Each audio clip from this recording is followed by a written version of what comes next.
Hello, everybody, and welcome back to the Pyrex MMA YouTube channel.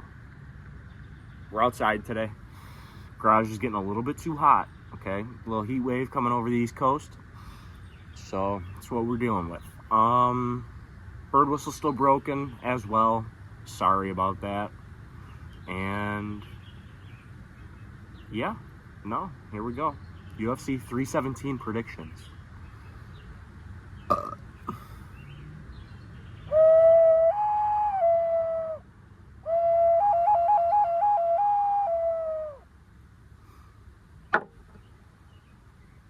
Okay, here we go. I have some pretty good picks, honestly, on this card. I'm pretty confident in a lot of them. This is a very favorite-heavy card, I believe, or I believe it will be. Obviously, I haven't seen it yet. Some people are doing their thing, you know what I'm saying? But yeah, we'll move on. We got the predictions here. Moving up from the bottom, only fights that I care about, obviously, or I can have a opinion on. Not talking about the Tracy Cortez fight. I think she's a beautiful woman or whatever, beautiful lady. I haven't watched her fights, bro. I saw her fight Namajunas and get an eyelash knocked off. That's about it. But other than that, I followed her on Instagram for a bit. Felt weird, unfollowed her. Now we're here. All right. We got Cedricus Dumas versus Jackson McVeigh, okay? Jackson McVeigh is a undefeated prospect, I believe, or maybe he's got like 2 losses. But Cedricus Dumas is, should I say it? I mean, he's scum of the earth. He robs people because he has no money, instead of, like, I don't know, working a second job. I mean, obviously, I don't know the insights of his life, but from what I can tell, he hid in a dog cage to evade a homeowner coming back in, like, checking his house, or maybe the cops were checking the house. I cannot tell you, but I don't know. That's some crazy shit. I don't think he's very motivated to be a UFC fighter. So I'm going with Jackson McVeigh. If this guy loses to Cedricus Dumas, bro, start going to jail, guys. Because apparently it's better MMA training than actually caring about your fucking sport. Next up, got Jacoby Smith versus Nico Price. Now, I do like Nico Price, right? I was sad when he got knocked out by Robbie Lawler, actually. But what was I going to say? He is not a bad fighter by any means, but I've been hearing things about Jacoby Smith. That is not how you say it. It's Jacoby, right? Probably. But yeah, I think records-wise, wins-wise, Jacoby Smith is probably going to do pretty good, because Nico Price also lost his most recent fight to the guy that got a house bought for him, I think. I can't remember his name, but he lost to that guy, and that guy's not great. So yeah. Next up, Terrence McKinney versus Vyacheslav Borshev, okay? I got this Russian motherfucker. Bro, Terrence McKinney's terrible. The only thing that I've seen that I've enjoyed from Terrence McKinney is a couple knockouts, right? He had those couple knockouts that put him on the path to be a prospect, but then obviously he got fucking flatlined. The only thing that I've seen funny from Terrence McKinney is the Golden Freddy edit of him, where he's, slumped against the cage. That shit's funny. I'll just say that. Also with the fact that I'm picking Borshev. Next up, Jack Hermanson versus Gregory Robocop Rodriguez. Okay? It's a pretty fucking cool fight. Pretty underrated, honestly, fight here. This is 2 pretty underground dogs, you know what I'm saying? If you know Hermanson, you know Gregory Robocop Rodriguez, you might know a little bit about the sport. So, yeah. it's a little hard to predict, honestly, because Gregory Rodriguez could flatten Hermansson with like 3 punches. Like, if he really got him in a good combo, fucking could be it. But I really do believe in Hermansson, bro. He's pretty good. Last fight was against... I can't... If he did fight after the Joe Pyfer fight, I don't know about it. But, yeah. It's looking like a Hermansson win, in my opinion. I think he can get the decision, or he can get a submission, maybe. I don't know. I know Gregory Rodriguez is good at Brazilian Jiu-Jitsu and all, but Hermansson's pretty crafty vet, as Lucas Tracy would say. And, yeah, I'm sticking with him. Gregory Rodriguez got beat up in that Jared Cannonier fight, and I don't believe that Jared Cannonier is going to beat MVP. So, you know, I mean, honestly, though, this is the thing. Cannonier seems to be a pretty big striker these days. But I think if Cannonier could wrestle with MVP, he could get him down very easily. I mean, the size difference is insane. I don't know why MVP's taking this fight, unless he knows that Cannonier will strike with him a majority of the fight, which MVP wins that. You know what I'm saying? But we're getting carried away. That's a totally different fight, totally different card. But yeah, I got MVP over Jared Cannonier. Moving on here. We got Peyton Talbot versus Andre Lima. I only write down their last names, so it's a little hard for me to remember first names sometimes. But I saw someone on Instagram say, what are they giving Lima, a fucking knife in the octagon? Like, how is he a minus 220 favorite against Peyton Talbot, who only lost to Ronnie Barcelos? And Ronnie Barcelos would beat the fuck out of Lima.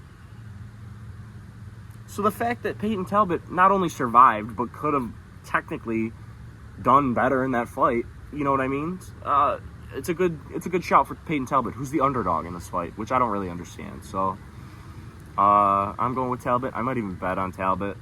If I'm thinking of throwing a parlay down, honestly, I go for really simple shit. I go for money line, and if I'm putting it in a parlay, it's 2 to 3 legs at max. If you're throwing 6 legs down and it's not over, I'd say plus 500, plus 600, you're kind of fucking yourself. I don't know what to tell you. Even if they're all favorites, you're not guaranteed to get favorites, especially in the UFC. So I got Peyton Talbot and I got Jackson McVeigh in a parlay. That's like plus 330. I like that. I threw 50. Throwing 50 down maybe. We'll get probably like a 220 return. It's pretty good.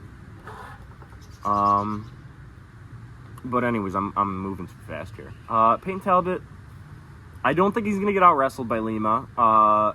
He's been working on his wrestling, and I think that Talbot's a better striker. So that's pretty much my reasoning.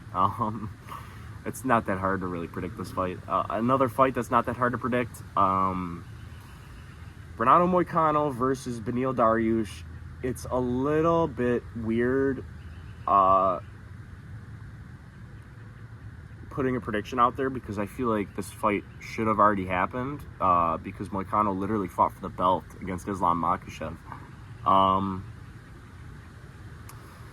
But the funny thing is, I do think that Dariush would have done better against Islam Makhachev, which is weird, right?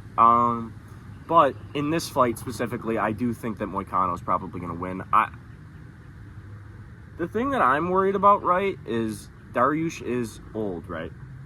So his cardio is not going to be great. I believe this is a 3-round fight, so that might make it easier for Dariush. You know what else might make it easier? Moicano's not a great striker. I mean, he did knock down Islam Makhachev, right? In that one very viral clip. But that wasn't a real knockdown. I mean, honestly, it was a slip. But I mean, honestly, if it was counted as a knockdown, I'd be very confident in this pick. But yeah, I'm still going with Moicano. It seemed brain dead at first when I had to pick it. So I don't want to go against my gut, really. But yeah. Next up, we have Brandon Royval versus Joshua Van. Okay, Manel Cap injured. In steps Joshua Van. Here we go. Fucking banger of a fight. Okay, this is a pretty good feature fight. Maybe not for International Fight Week, July, right? But you know, this whole year's been shit with the UFC. So honestly, it makes sense. Let me write down.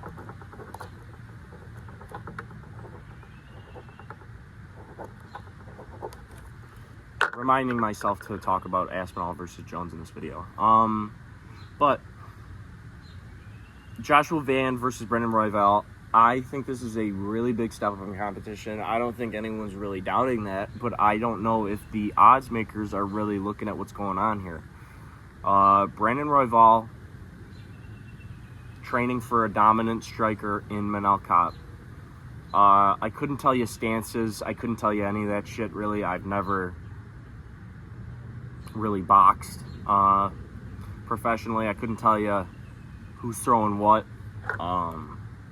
I could see the idea of Royval shooting a little bit of takedowns in this fight.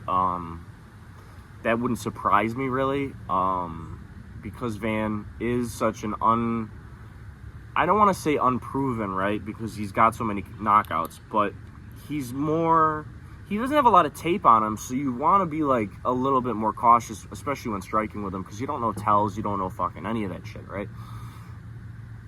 But I still think Royval can get it done. He's so experienced. I thought he was going to do way better against Pantoja, and that was a close fight too. So,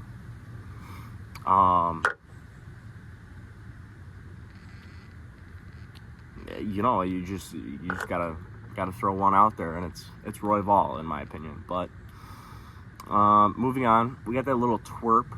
Kai Kara France versus Alejandro Pantoja. Okay? Pantoja's got the sweetest custom shorts in the fucking UFC, by the way. I don't know how they did it. The only thing that I'm mad about with the custom shorts recently is Volks should have been a little bit better.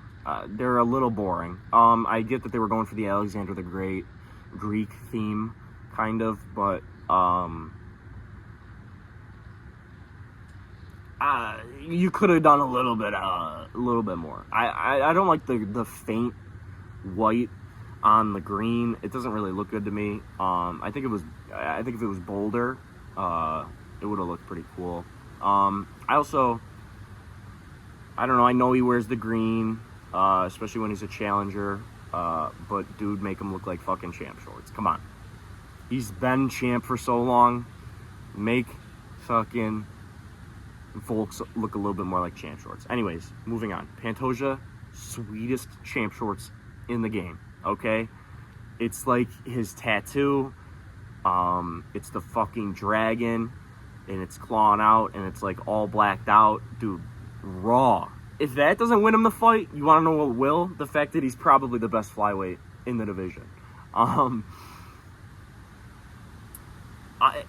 I don't know who could beat Pantoja in the flyweight division, honestly. Other than, like, maybe prospects, I don't know any that come to the tip of my tongue right now, but anyone in the top 10 even, like, I'm not feeling good about it. Van might have a good chance if he, like, flatlines Royval. I'd be, like, worried about that, but, yeah. Yeah, but moving on. We got Topuria versus Oliveira. This is the main event of the evening. Okay. This is a pretty big fight. Big deal. Okay. I know that a lot's been said, so I'm not going to say much more, especially since I have the overwhelming majority opinion of Topuria probably winning this fight. I like Oliveira. I got into Oliveira when he fought... I think it was when he fought for the title against Michael Chandler. I couldn't tell you whether or not if I knew who he was when he beat Tony Ferguson, but regardless. I did know who Tony Ferguson was, so I had to know who Oliveira was, like, passingly, but I don't know if I was ever really a fan of him until the title win against Michael Chandler. And I think I had Michael Chandler in that fight, too. I was very early on in my caring about the UFC experience by then, so I thought Michael Chandler, just being buffer and fucking bigger, would throw around Oliveira, but I did not think about that left hook, baby. You worry about the striking in a fight with Topuria, right? The only thing that you would worry about is that Topuria's chin. I'm not going to say that Oliveira's going to knock him down, right? Or knock him out at all. I don't think that Charles has a chance of knocking out Topuria. Or at least with, like, a clean one punch, you know what I mean? Like, he could TKO him on the ground, of course, if he got him into, like, a nice position like that, but I don't see that happening. Oliveira's not known for pillow punches, right? But Topuria has his head on straight, really understands boxing. I mean, obviously he got head kicked or knocked down by Jai Herbert. But, you know, it's kind of, at a certain point, it's luck for Jai Herbert to hit that shot. I don't want to say that fully skill had nothing to do with it, but, you know, you worry about the replicability of that in a Charles Oliveira against a Topuria who's preparing for the lightweight title. You know what I mean? And he's even saying that he wants to do triple champ status, going up to welterweight, challenging Islam for the title if he does win that fight. So, I mean, dude, we haven't had somebody like this since Conor McGregor, and he's copying Conor McGregor. So, I mean, honestly, I don't care if we get 100 Conor McGregors. It's fun every time, you know? So, yeah, I got Topuria in this main event. It's going to be fun. Gonna see how he does against Islam. I know I'm kind of counting out Oliveira, but I really don't think that the Michael Chandler performance showed much of a ability to finish out of the blue. You know what I mean? The recent one I'm talking about, obviously, not the first one. I believe that was his most recent fight. It was all right, right? You don't have to do a lot to beat Michael Chandler. Well, I say that. I'm fucking unathletic as shit, and I'm obviously not a UFC fighter, but in terms of being a UFC fighter, Michael Chandler's not like, you know, like, he would never get you in a decision. You know what I mean? If you just keep your head on straight, make sure you're not getting hit with, like, fucking crazy overhead punches, you're probably going to be all right. So, yeah, I mean, that's nothing against Oliveira in the fact that he didn't do enough against Michael Chandler the second time, especially since, obviously, you don't want to get knocked out by that guy and have to do a fucking trilogy, and then you're way away from the belt, and then I couldn't tell you what the fuck would happen in that alternate universe, but, you know, Topuria beating Volk, beating Max, showing that he's got the power to knock out Max Holloway, obviously means that his power is going to translate to 155 because Max Holloway is practically a 155er. Now, the weight cut could have had some issues, of course, and the weight cut could have had some issues for Volk, but I think that'll all be shown in this fight for sure. If Topuria knocks Oliveira out, we're going to have to start saying that he might be the best boxer in the UFC, at least pound for pound punching power. That's fucking insane. To go up a weight class and knock out the former champion of that class. The only man who could have done that is Tommy Aspinall, okay? And guess what happened? John Jones decided, I have a loving wife at home. I have kids. I'm undisputed heavyweight champion of the world, UFC-wise. I'm going to do mushrooms with this random bitch and drink a bunch, tell her to take off her pants, get into my fucking whip, drive 70 miles an hour, crash, run from the vehicle, leave the woman there to fend for herself in a fucking crashed car, and then call the police and say, hey, I'll fucking kill you. What? And then, after all this perspires, right, in February, of course, I'm only bringing this up now because it just came to light, but it takes him from February of that happening till now to retire.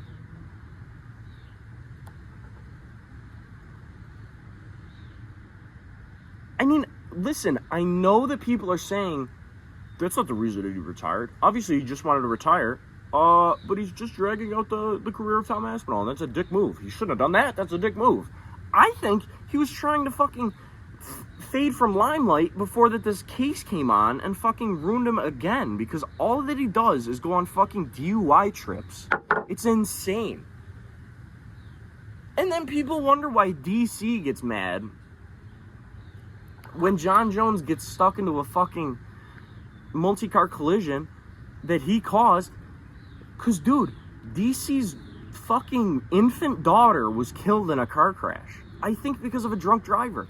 And even if not, that makes it 10 times worse for John Jones. Because he's fucking high on mushrooms, drinking, probably trying to finger this broad in the fucking passenger seat like a weirdo while he's driving. And then fucking he sees a car probably this far up, decides, oh, it can't be that bad. Maybe I'll lean on the brakes in a couple minutes. Looks over, looks back, boom! Obviously, your perception of time's fucked when you're that fucked. So, listen, I don't get driving on that many substances in the first place. 100-fold if you're a public figure.